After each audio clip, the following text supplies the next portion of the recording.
Ngasi video sidi manipur marang kaina phangba haikha hairga khangnaba hai makhalasi saba or thakpigi kanaba adugi matangdani haubodigi loyo phawba yengbiu LDC bu support tawbiduna follow subscribe like share tawbiramu haikha hairiba hai makhal aduda fiber protein iron potassium magnesium manganese phosphorus copper zinc niacin, pantothenic acid, riboflavin, thiamine, vitamin A, vitamin C, vitamin B6, vitamin E, vitamin K asinachingba yauri. Haikha saba or thakpi kanaba point nipan khangminarasi. Number 1. Haikha saba or thakpana brain memory phanbada mating piri maramdi haikha aduda flavonoid antioxidant gi oiba component sing yauri. Flavonoid hariba component asina brain gi function tahonbada yamna sauna mateng pangli kaugan bahibadu lehende ahal oraklaba matamda yamna kaujun thiba haiba adu busu solve tawbuda mateng pangli loinena brain gi oiba problem leiba haibadi brain stroke tawgadaba adudagi ngakthokpada mateng pangli.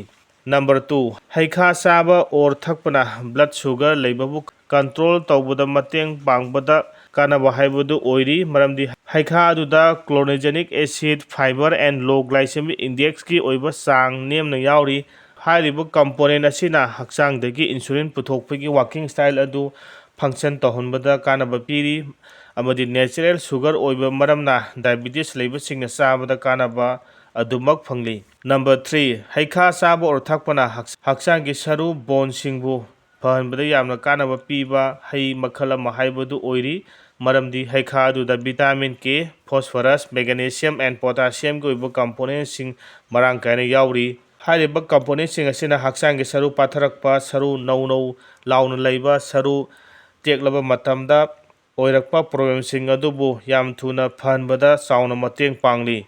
Number 4. Haikha saba or thakpana blood pressure leiba singbu balance amada thambada kanaba phangli maramdi haikha aduda high potassium, low in sodium, flavonoid and anthocyanin gi oiba compound sing yauri.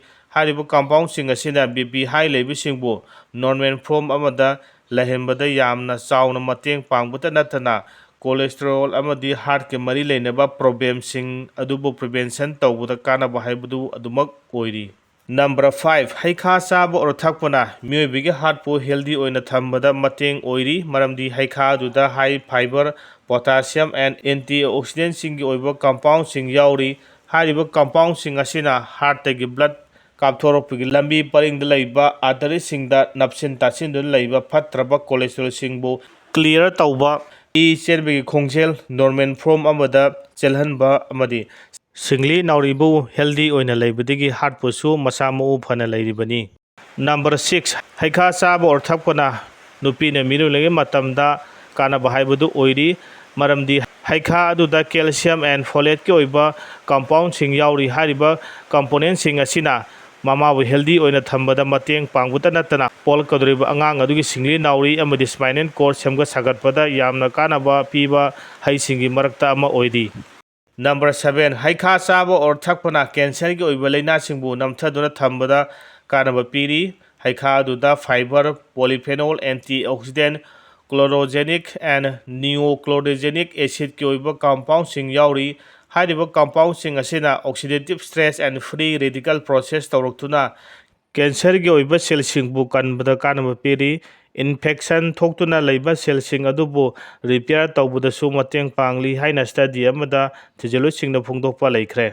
Number 8. Haikha saba or thakpana khong hamba yadaba saba tumdabigi oiba problem leiba singbu phanbada mateng pangli maramdi haikha aduda isatin and sorbitol gi oiba compound sing yauri. Hariba compound sing asina aikoina sakhiba thakhiba sing adubu yamna laina saba tumhali amadi khong hamba yadaba haibadi amangmu yaikhalaga leiba sing adubusu phanbada kanaba piba haibadu oiri. Haikha si nongbuda mi amana piece ani ohum chaba yai akangba oiragana 100 grams to 150 gram fawa chaba yabigi ayaba piri. Juice oiragana 240 ml to 480 ml per day thakpa yai.